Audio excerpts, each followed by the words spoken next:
Hi, today's day 15, post-op, just over 2 weeks. Now, a lot of stuff has happened today, so I've got a lot of things to talk about. Now, to begin with, the ramp was put in at the front of our house. Now, until now, I've not been able to get in and out of the house in the wheelchair. I've had to get out of the wheelchair and use the crutches and have someone carry the wheelchair down the steps. What this means is that I can't go anywhere independently. I have to have someone with me to carry the wheelchair in the house, out of the house. Now, we haven't completely solved that problem, but we're a step closer because the hospital organised for a ramp to be put in at our front door. It's a really long ramp because it has to be of a certain gradient and no higher for it to be accessible by wheelchair. So the ramp goes from the front door all the way to the drive, 3.6 metres or something like that. They measured it and they went away and built it and brought it back in pieces. And here is what it looks like.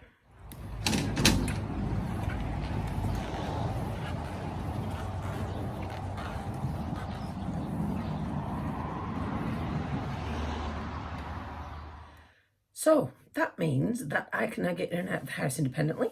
It also means I've got a ready-made arm workout at my front door whenever I want. Up and down and up and down and up and down.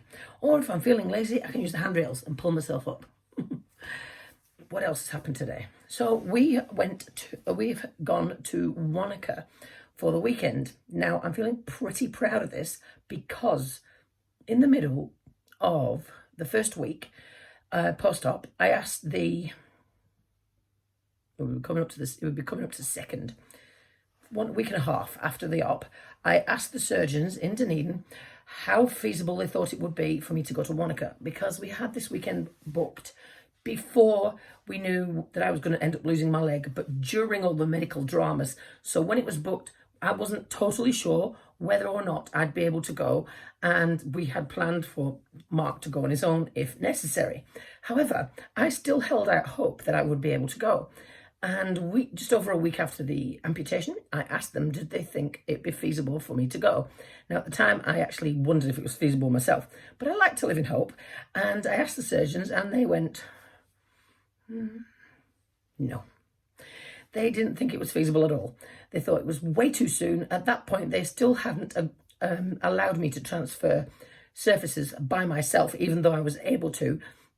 And they weren't allowing me to stand up without assistance either, even though I was able to. So at that point, they said absolutely not.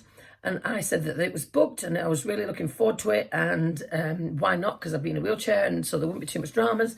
They were worried about all the transfers and they were worried about the impact it would have on me physically, and said that they didn't think that it would be at all feasible. It'd be far too soon after the operation and that I'd probably still be in hospital anyway. No. So I was discharged on day 12 and we're now on day 15 and I'm here in Wanaka. So, I made it, even though they didn't think I would. That makes me happy in the first place. So it was also the first long car drive. And we have the wheelchair and the crutches because I wasn't sure what I'd be faced with, and there might be times when I can't get the wheelchair right the way to where I'm going and I might need to transfer using crutches for a short while. That was the reason I brought them, not because I intended to walk anywhere with them. On the way there, we stopped for lunch at a cafe that we always stop at, 5 Rivers.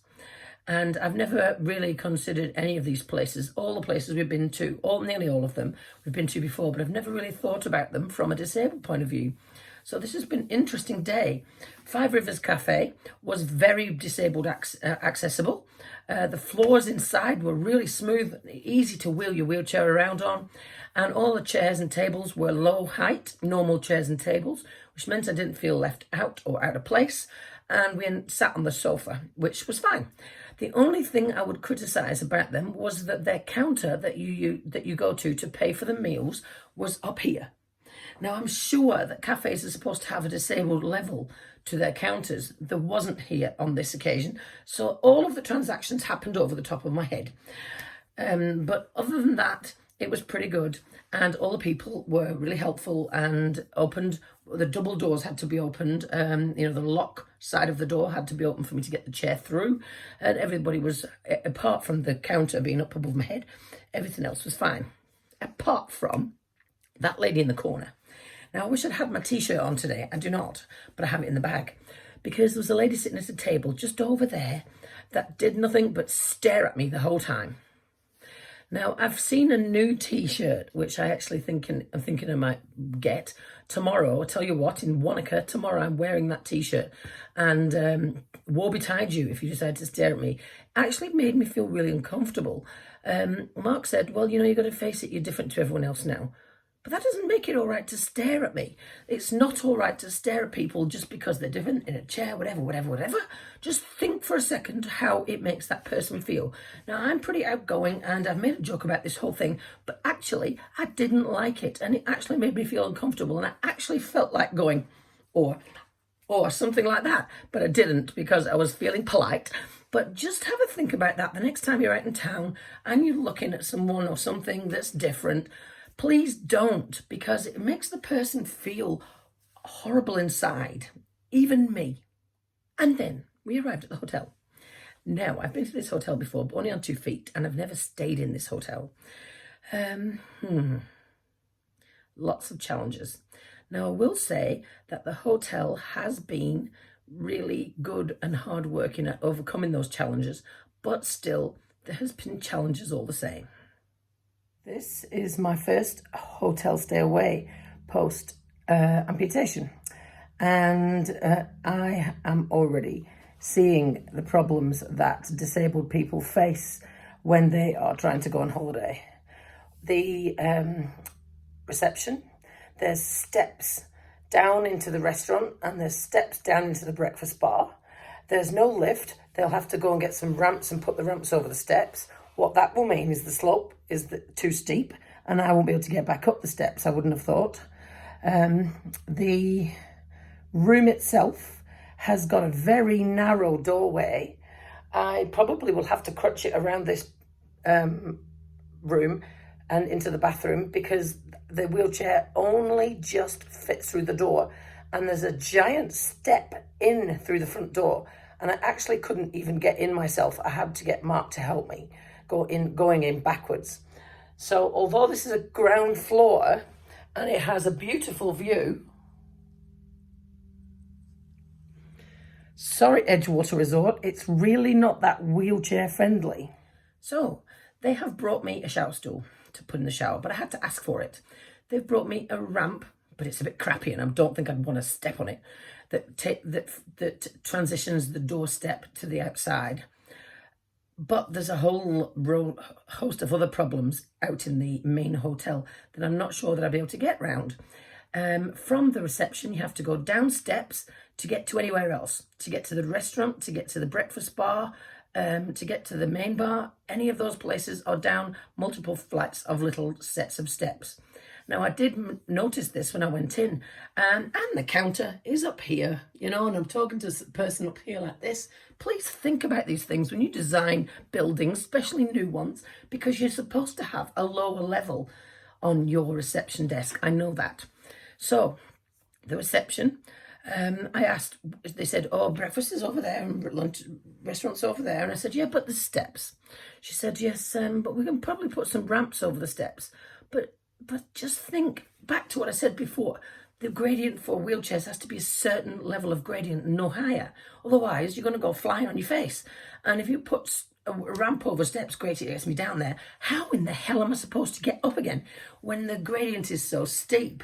They don't think about these things. And this hotel is quite a high-flying hotel. It's quite expensive to stay here. But there's been a lot of challenges from a wheelchair user's point of view that I've really been quite disappointed about, unfortunately. But we've got a cracking view of the lake, which is a positive. Here it is.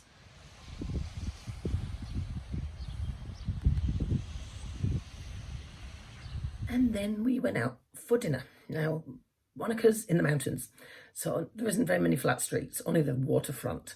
And so I knew when I came here that there might be times when I'm going to have to be pushed. That's fine. And I do ask, and Mark has been really great. He doesn't help himself until I tell him I need some help. Now, we went to a sports bar, and the sports bar looked like this. So as you can see, there's no low tables whatsoever. They're all leaners. Now, I maybe could have worked out a way of sitting at a leaner and putting my leg upon another seat, or I don't know, something or other, but I shouldn't have to do this. There should be some disabled access in these places. Just because you've got a disabled park outside and the doors open wide, that does not mean that counts as disabled access.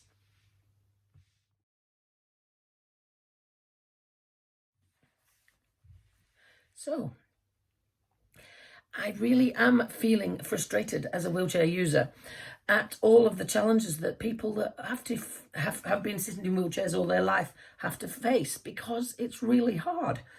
And you don't think about these things. There was a restaurant we were going to go to, but it's upstairs. I can't get there.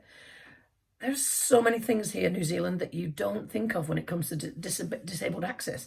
Europe is way ahead of New Zealand here with disabled access, and I can't quite believe it sometimes.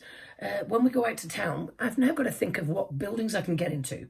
Now, I shouldn't have to. I should be able to go wherever I want. And I'm feeling quite angry about this. So, yeah, and I've got a couple of more months of this. So the leg appointment is becoming more and more important for me by the day, because I want to be up on 2 feet again, because this is frustrating. However, I'm going to try and not let it spoil my weekend. And tomorrow, Mark is doing parkrun, and a friend of mine is also doing parkrun. I think it's her first parkrun. After that, I'm not sure. Usually we go walking in the hills or something. I'm going to ignore that and pretend that that doesn't happen and doesn't exist, because I just can't at the moment. So I'm just not going to even think about that.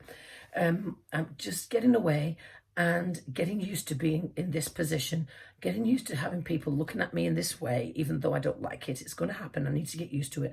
And being out in the public with my new disability is going to take some getting used to. And so the more I practice it, the more I suck it up, sunshine, the better I'll become at it.